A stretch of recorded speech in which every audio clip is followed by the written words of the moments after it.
Hey YouTube and welcome back.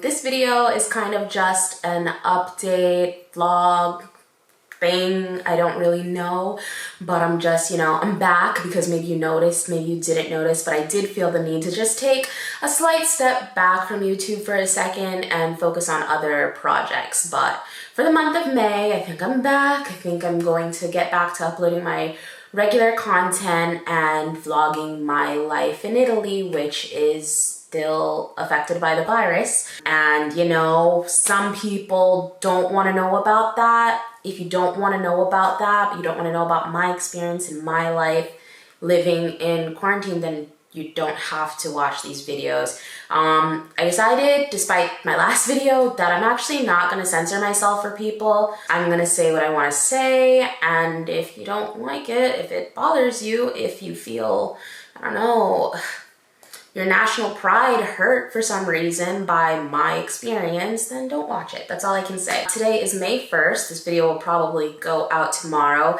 It's day 50-something of our lockdown, and as many of you guys around the world may or may not know, Monday, May 4th, in theory, the lockdown here in Italy is going to start getting eased. The restrictions are, for the most part, the same, but they added that you can now technically take a walk. You can take a walk if you need a walk. And also you can leave your house to visit your family. And I guess they updated that a couple days ago to also include real friends.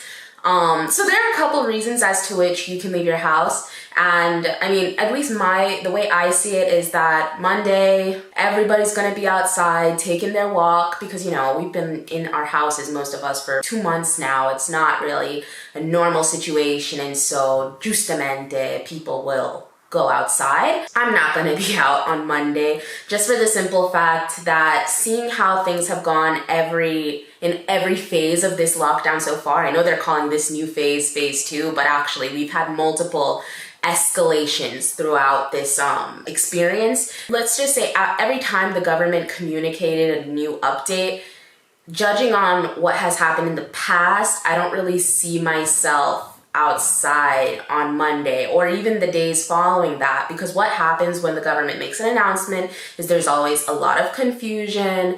The government says and also that's another thing. Apparently in Italy, if you say the government, that just means the central government, the president and, the government of the country, not the local government. There's a difference here. I mean, there's a difference in America too, but if I say the government, I'm talking about the government.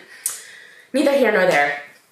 The national government says one thing, the local governments all tend to do whatever they want, even though they swear, they promise at this time that's not going to happen. And then aside from all of that, the police enforce different things, like they do whatever they want, and people in general do what they want. So I don't want to be in the first wave of people that are outside testing the waters. I'll sit back and see what happens, and then we'll see what happens in the next few weeks. But that's the thing, none of us can know. Somebody had asked me the other day if I received any stimulus money from the United States. The answer is no. And this question kind of inspired this whole thing for me because it just had me thinking. And basically, I, as a tax-compliant resident in America, I am eligible for the stimulus money. And as a tax-compliant resident and Partita IVA owner, and so a registered professional, freelancer, I guess you would translate that to, I was also, due to this, eligible for 600 euros, we'll say. No, so it was 600 euros from the Italian government as well. To this day, I have not received anything from the Italian government, and I have not received anything from the American government. My accountant here in Italy says that at least on the Italian side, that's due to the fact that a couple weeks ago, the government changed their mind on who they were giving the 600 euros to.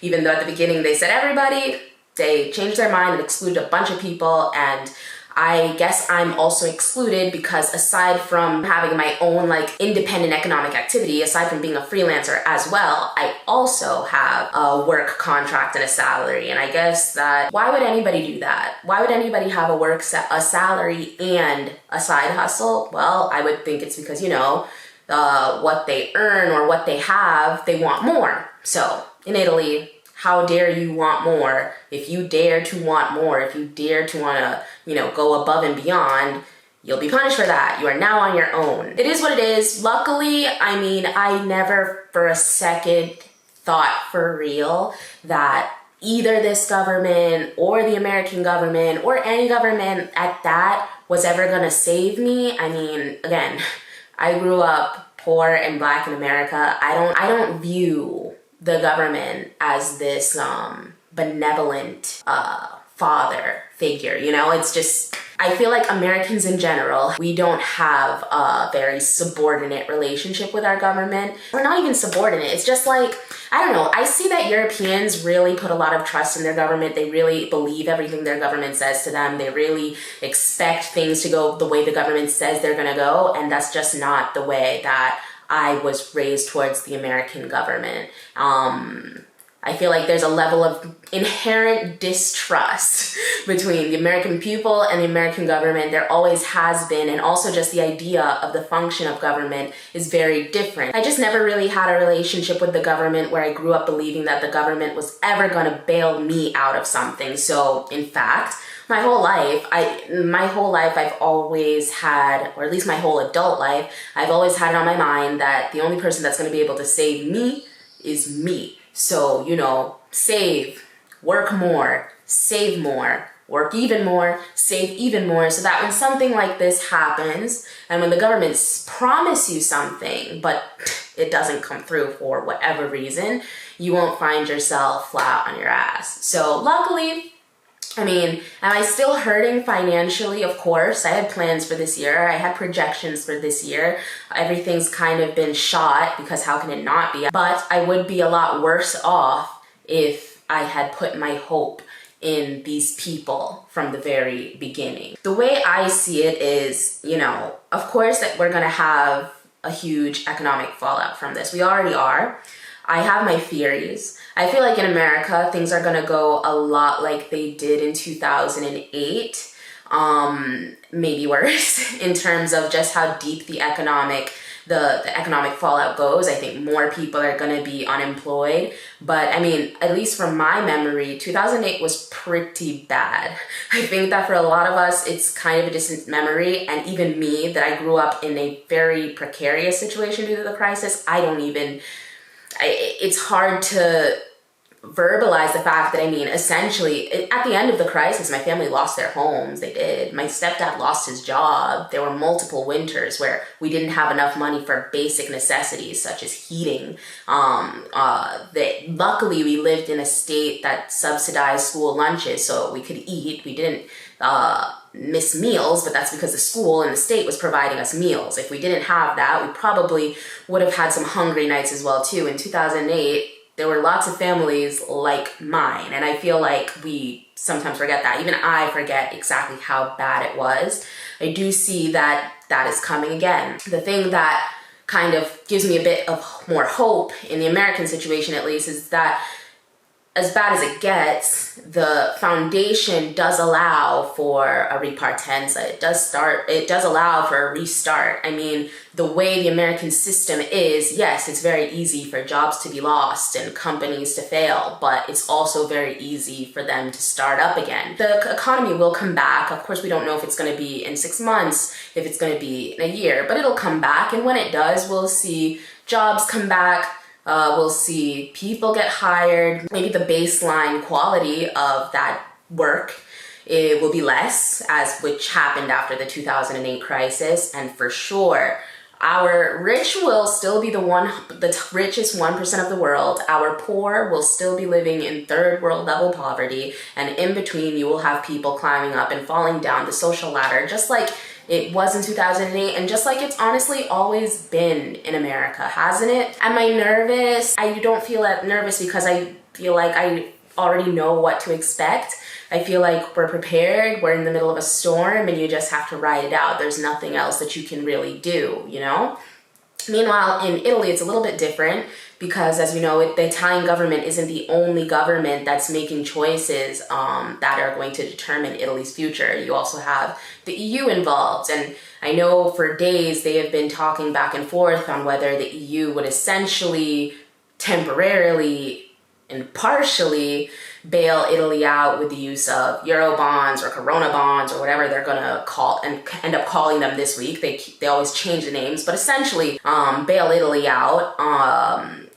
Nobody knows if that's actually gonna happen, because in order for that to happen, it would mean that EU member states value the EU more than they value their own personal interests. And at least from the actions that the EU has taken over the years on a range of issues, from immigration to the economy, I think it's been kind of proven that most sovereign states think mostly for themselves, Italy included. So I'm not sure that that is going to happen, that the rest of the EU is going to help Italy in this situation.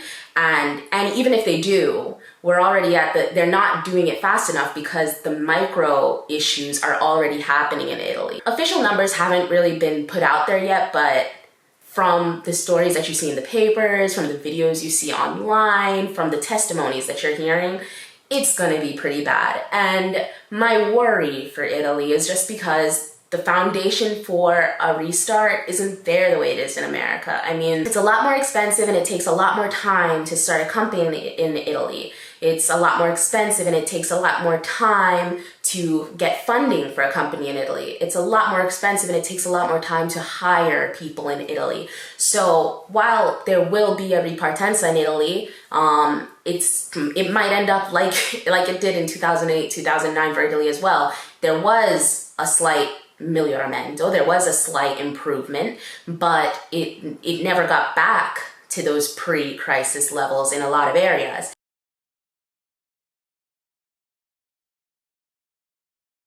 And I feel like there will be a slight improvement in our pot here in Italy, and we will adapt here in Italy, but I don't think that it's going to get better to where we were. Same thing, we're gonna have to ride out a storm right now. It is what it is. I feel like in Italy as well, in Italy, it must be said that the people are in a different situation. Luckily, in Italy, there is a lot of generational wealth. A lot of people own their homes, and so they're not worried about the same things the average American is yet worried about, the average Italian, and there's a lot of generated generational wealth that people are going to use to ride out this storm, and luckily so, because like I said, the government cannot, it's already proven that it can't be relied on to bail its people out. It hasn't done it, and it's not going to. So I feel like me saying that shouldn't be this huge mean thing. The top half of the society, they're gonna use their generational wealth to ride out this storm, and we're gonna get back to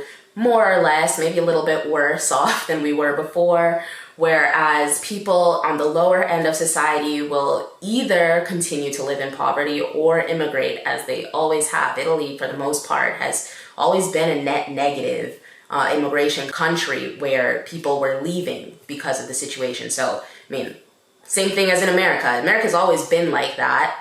I feel like Italy's always kind of been like this. What this crisis has done is it's really highlighted a lot of issues, and I hope that people will recognize these issues, the real issues. I mean, this has showed us what people knew. I mean, me as a person that studied economics, I always knew that these issues that we're seeing right now that are being exacerbated by the economic crisis, I always knew that they existed. Any economist or any person that works in finance or any person that has any knowledge of how economics works in Italy knew these issues existed, and the politicians never talked about them because fixing these issues don't win you votes. They're not going to be easy. So yeah, that's kind of the way I feel like it's gonna be. It's gonna be a very rough storm, and people just kind of have to weather it, and people will just have to adapt as we always have, and it is what it is. Me personally, I've come to a place of acceptance that I think that this is going to be the new normal, and it's not. I don't think it's going to be the new normal until June. I think this is going to be the new normal for a while. Conte even said it himself that once you open up the country, people are going to go out, the infections are going to rise again, and hopefully they don't reach that critical point. Hopefully, social distancing and all the things we've learned in the months will avoid us having another healthcare overflow, but you never know. And if we have another healthcare overflow, they'll have to shut down the country again. I do believe that people are going to have to be very, very careful for a while until, I don't know, the virus just goes away, which I don't think it will, but I'm not a but all of that. That's not my area of expertise at all, or until they find a vaccine, you know? So I've accepted that this is the way it is. You either adapt or you don't. The lesson that I took out of this, like to heart, that I already had before, but like now it's for real though, is that you can't put all your faith in the government. That's crazy to say because I mean, that's supposed to be the point, but at the end of the day, the government didn't bail us people out, and it's scary, but the government also doesn't seem to know I don't want to say they don't know what they're doing, but they're just as informed, I think, as we are. The things that they say oftentimes sound like the average comment that you'll see under a YouTube video. And I mean, I tweeted about this the other day, that if I actually sit down and think about it, me and Donald Trump have very similar qualifications. I mean, Donald Trump has a bachelor's degree from Wharton. Me and Donald Trump both have bachelor's degrees in economics from a pricey business school and life experience. That's pretty much it. The only difference is, at least my economic endeavors have always 9 out of 10 times been positive, and the 10th time was coronavirus, whereas he has filed for bankruptcy like a million times. So that's the person that's leading our country. I don't know. I don't really know if he knows more than me, and that's not to big myself up, but that's to say, damn, it does make me think 2 times about, you know, putting all of my hope and all my dreams into the words of the government. I right now I'm being, of course, listen to the laws. I'm not telling you guys to not listen to the laws, absolutely not. But I'm just saying, just because the government says that we hope to be open fully by June, the facts don't say that. The research that is out there don't say that, and even logic doesn't say that. So you should prepare yourself for what logic and facts and the experts are saying, you know, and the experts and the logic and the facts are saying that this is going to be a really long storm. So adapt, get used to the idea, and live your life accordingly. That's the way I'm taking this as. So yeah, we'll say that that is what is happening on the ground here in Italy, and what I, a random person who lives here, thinks about it. Please don't take my demeanor to be anger, because I'm not angry. It's not depression, because I'm not sad. This is acceptance, okay? This is acceptance of a shitty situation, and onward and upward, or upward and onward, or maybe just onward, because that's the only thing that you can do in life. So that's gonna be me. And now, with that said, I'm going back to my regular programming here on YouTube. Thanks for watching, you guys, and I'll see you in my next one. Mwah.